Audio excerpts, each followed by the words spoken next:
Hindi ko alam kung na-notice yun itong si Mabilis Peso Loan Up, which is na-notice ko lang kasi siya sa messenger ko at nakita ko na rin siya sa Facebook. Nakita ko na rin siya sa IG, guys. Well, and there's a video, another loan up na naman po yung aking isi-share sa inyo at ako po ay susubukan ko siya mismo. Disclaimer lang, this video is not sponsored and basically based on my personal experience only, guys. Welcome po mga ganito mga bagong loan up, no? Minsan nasa iOS. At kapag nawala sa iOS or sa App Store, lilipat naman sa Google Play Store. Pero iisa lang talaga sila. Kaya good to know na rin naman, na-review na rin naman natin as early as now. Kasi usually kasi talagang nagpa-pop up to. Kaya di natin alam minsan saan siya pwedeng i-download kasi nawawala siya, bumabalik and then nag-iiba ng pangalan. But anyway, sabi niya dito, downloadable daw siya sa iOS or sa App Store po. Kaya tinignan ko kaagad kung available pa. So far naman, the moment that I'm filming this video, available to download itong si Mabilis Peso Loan Up. Well, sabi niya dito, nagpapautang daw siya ng 76,000 pesos ha, according sa ads niya dito sa App Store. Well, if you are new sa bagong loan up na ito, at alam ko nandito ka para alamin mo ano bang kalakaran nito si Mabilis Peso, okay ba siya, legit ba siya, utangan. So this video is for you kasi lahat ng gusto mong malaman dito kay Mabilis Peso Loan Up is i-share ko yan sa inyo. Well, don't worry guys, lahat naman nata tayong mag-apply dito is na-approve katulad ko. Well guys, hindi guaranteed tong mga pa-ads niya dito ha, kung magkano talaga yung kanyang i-approve sa atin. Kasi sa akin, offeran niya ako ng approved loan offer po of 2,000 pesos. So, diba, hindi siya guaranteed as first timer. Wala naman po siyang hinihingi kahit anong income proof. Pwede kahit student ka, housewife, unemployed. Not auto disbursement siya. Pero, syempre, kailangan natin alamin, guys, paano ba mag-apply dito. So, may mga details po sa loan up na ito na kailangan mong malaman, na kailangan mong may provide kasi hindi ka makakapunta dun sa dulo kapag hindi tayo mag-undergo ng application niya. Well, dahil bagong-bagong loan up ito, kaya nyo po munang subukan ko bago nyo siya itry para mabigyan ko kayo ng tamang expectation. Ano nga ba ang meron dito kay Mabilis Peso Loan Up? So, din-download ko po yung app. So, dahil bagong-bago pa lang siya, guys, of course, hindi natin siya makita sa SEC website. Hinanap ko siya doon, wala akong makita. Din-download ko pa din yung app for your sake. So, here po, sa pinaka-homepage po ni Mabilis Peso Loan Up, nakalagay dito na nagpapautang naman daw siya ng maximum loan amount up to 68,000 pesos. Kanina, up to 76,000 pesos. Ngayon, up to 68,000 pesos. Well, meron siyang regulatory agencies or registration po rin, like SEC registered, AMLC, pero hindi ko siya makita, no? So, anyways, guys, I need to proceed pa din for me para ma-try ko po. So, kinlik ko po itong apply. And then, here po, I need to input my mobile phone number. And then, magpapadala po sila sa atin ng code, verification code, and then right away. At ang nagpadala po sa akin ay si Hinance OTP. Well, anyways, nilagin ko pa din siya kasi yun naman talaga din yung code na pinadala sa akin. And then, after that, nag-proceed ako sa application. And then, bumaba po yung aking maximum loan amount po. Up to 20,000 pesos na lang po yung aking offer. Pababa siya ng pababa, guys, no? Anyways, kinlik ko ulit tong apply. Well, here po, meron siyang chain dito ng application process that we need to undergo po, like authentication po nating ID or facial verification, personal information, job information, contact information, and payment account information. Kinlik ko po itong apply sa baba para makapag-start po ako ng aking application. So, here po is the ID verification agad. Well, for you to have an idea, ito po yung mga IDs po na hinihingi po nila. And then, meron tayong recommended ID type dyan, meron din tayong other ID type dyan. And for me po, I choose my health card lang or my PhilHealth. And then after that, pipicturean lang po natin yung ating ID and then mag-auto capture din po yung ating mga details dito, personal details, at i-confirm lang po natin kung tama ito. And then after po niyan, this is followed by the personal information po, including our education, marital state, email, gender, loan purpose, address details, home phone number, number of children, home city. So yun lang naman ang kailangan nila sa personal information. And this is followed by the job information. Well, here po, kahit po housewife tayo, student, and unemployed po, kahit naman kasi anong piliin natin dito, guys, we need to provide for our work experience, monthly income, payday, etc. So, walang pinagkaiba, diba? Parang formality lang na kailangan natin fill upan. Anyways, right after po nito is the contact information na po at nanghihingi po sila ng tatlong contact information po. And ito po ay magdadirect din sa ating phone book list. And then after po nito, this is followed by the payment account information or the withdrawal information na po. So, pipili tayo dito either e-wallet or bank account. For me, I choose my e-wallet account, preferably si GCash po para mas mabilis ko siyang manotice. And then right after po niyan, may instant loan offer po tayo agad-agad dito na sinasabi ko nga sa inyo. Approve po ako sa 2,000 pesos. Guys, hindi ko alam kung anong kinalaman ni Paghiram Pro dito, no? May nakalagay kasi dito Paghiram Pro, iisa lang po siguro sila ni Mabilis Peso. Well, anyways, dahil nakompleto ko naman po yung aking application dito, in-applyan ko pa din po yung kanilang loan amount na na-approve sa akin worth 2,000 pesos. Kinli ko po itong apply sa baba, and it is what it is nga po. Ito na nga po talaga yung approved loan offer nila sa akin, 2,000 pesos. Not auto disbursement naman, we have the right to choose kung gusto po nating mag-loan dito. At don't worry, very transparent siya sa kanyang loan details. Like this one, bumugad agad na 7 days to pay lang siya. Walang kahit anong ka-eme-eme dito. And then kung detailed information ang kailangan mo, eto na siya. Ito na lang daw yung ma-receive ko sa 2,000 pesos, 1,200.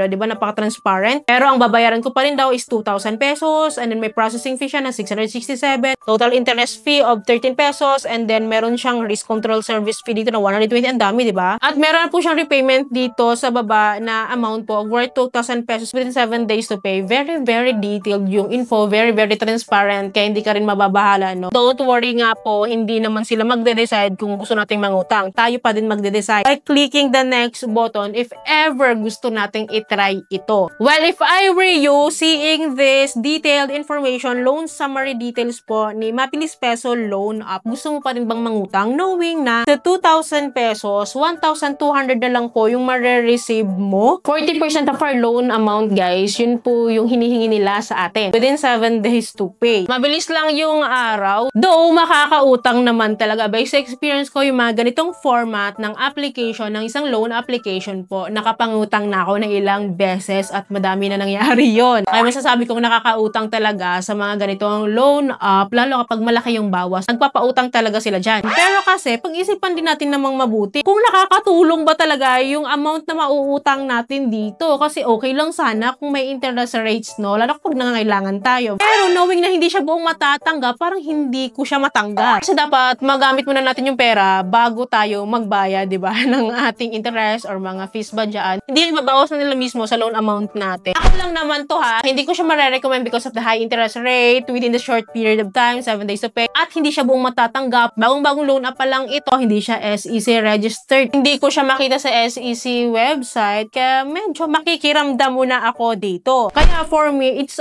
pero wala akong magagawa if ever gusto nyo pa rin siyang subukan kasi kayo naman nangangailangan, di ba? Hindi naman ako. Nandito lang ako para ibigay sa inyo yung tamang expectation, what to expect in this new loan app, which is si Mabilis Peso, kung ano yung kaya niyang ibigay at interest rate na in-offer kasi yun naman ang pinakamahalaga sa atin. Again, wala akong magagawa if ever gusto nyo pa rin siyang itry. Pero guys, pag-isipan nyo pong mabuti para hindi po tayo malubog sa utang. So anyway, sino na nakapag-try dito kay Mabilis Peso Loan App? Umami na kayo. Paki-comment down below dyan sa baba para aware din po iba natin viewers. Don't worry, palagi po mag-a-update sa inyo. Kaya dapat po nakasubscribe po kayo and click yung bell button para lahat po ng videos ko is updated and notified po kayo. So yun lamang po. Thank you for watching this video. See you in my next video. Bye!